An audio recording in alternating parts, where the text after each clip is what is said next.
বাগেরহাটের সদর উপজেলার যাত্রাপুর ইউনিয়নে জোয়ারের পানিতে বেড়িবাঁধ উপছে আশ্রয় প্রকল্পের আওতায় গুচ্ছগ্রাম ও লোকালয়ে পানি ঢুকে পড়েছে। এতে ওই এলাকার মানুষের স্বাভাবিক জীবনযাত্রা চরমভাবে ব্যাহত হচ্ছে। জোয়ারের তীব্রতা ও বৃষ্টির পানিতে বাগেরহাটের যাত্রাপুর গুচ্ছগ্রাম প্রতিনিয়ত তলিয়ে যাচ্ছে। রান্নাবান্না থেকে শুরু করে দৈনন্দিন প্রয়োজনীয় কাজেও দেখা দিয়েছে চরম দুর্ভোগ। পানির কারণে 119টি পরিবার ঘরবন্দি হয়ে পড়েছে। শিশু বৃদ্ধের দেখা দিয়েছে নানা ধরনের চর্মরোগ। প্রতি বছর একই চিত্র দেখা গেলেও টেকসইয়ের কোনো ব্যবস্থা নিচ্ছেন না প্রশাসক। বেড়িবাঁধ দুর্বল হওয়ায় প্রতি বছর জোয়ারের সময় এমন দুর্ভোগের মুখে পড়তে হয় তাদের।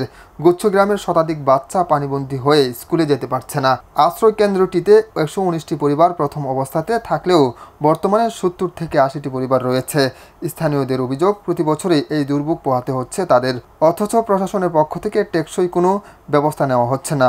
দুর্বল বেড়িবাঁধ মেরামতের বদলে শুধু আশ্বাস মিলছে।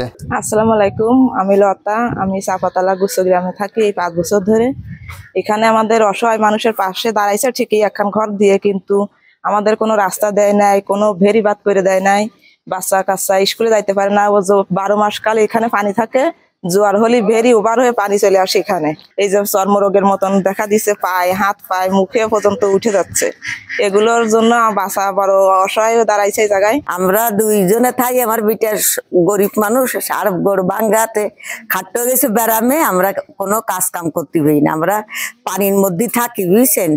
এখন আমাকে অসহায়, আমাকে পানির চারিপাশে, আর এই আমাকে কোনো কামাইয়ের পথ নেই, আর এনে কোনো ডাক্তার দেখানো যায় না। এখন আমরা কি এর চলবো, আমাকে চুলের ভিতরেও পানিটা।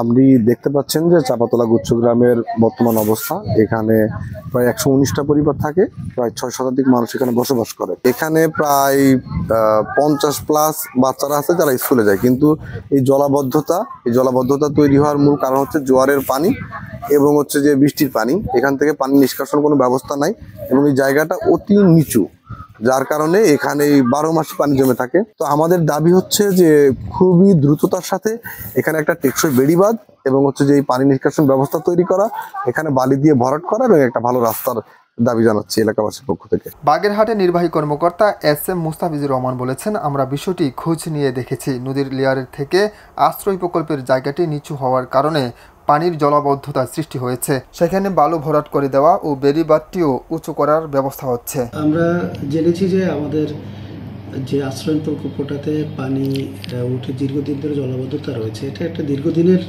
বিষয়। আমি এটা জানার সাথে সাথে আমি তদন্ত করেছি এবং যেটা জানতে পেরেছি, ওখানে যে বর্তমান যে অবস্থাটা আছে, নদীর পানির থেকে ওই জায়গাটা অনেক নিচু। তো আমরা খুব দ্রুত ওইটার ব্যবস্থা নিয়ে ওইটা বালু ভরাট সহ ওই নদীর তীরে যে আমাদের যে বাঁধটা, এটা আরও উঁচু করে পানি উন্নয়ন বোর্ডের সাথে আমরা কথা বলবো, এটা আরও বড় করার জন্য, উঁচু করার জন্য এবং ওখানে বালু ভরাট করার জন্য। এই কাজটা হলে আশা করি এই জলাবদ্ধতাটা নিরসন হবে।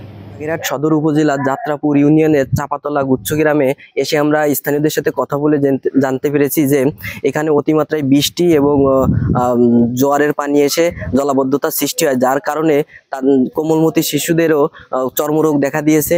এবং স্থানীয়রা আরও জানিয়েছে যে এখানে 12 মাস কালই জলাবদ্ধতা থাকে, যার কারণে তারা তাদের সন্তানদের স্কুলে পাঠাতে পারে না। এবং তারা দাবি জানিয়েছে যে এখানে বালি দিয়ে ভরাট করা এবং বাঁধ যদি একটু উচ্চ করা হয় তাহলে তারা হয়তোবা এই সমস্যার সমাধান পাবে। আমরা উপজেলা প্রশাসনের সাথে কথা বলেছি, তারা আমাদের আশ্বস্ত করেছে যে অতি দ্রুততার সাথেই পদক্ষেপ গ্রহণ করা হবে।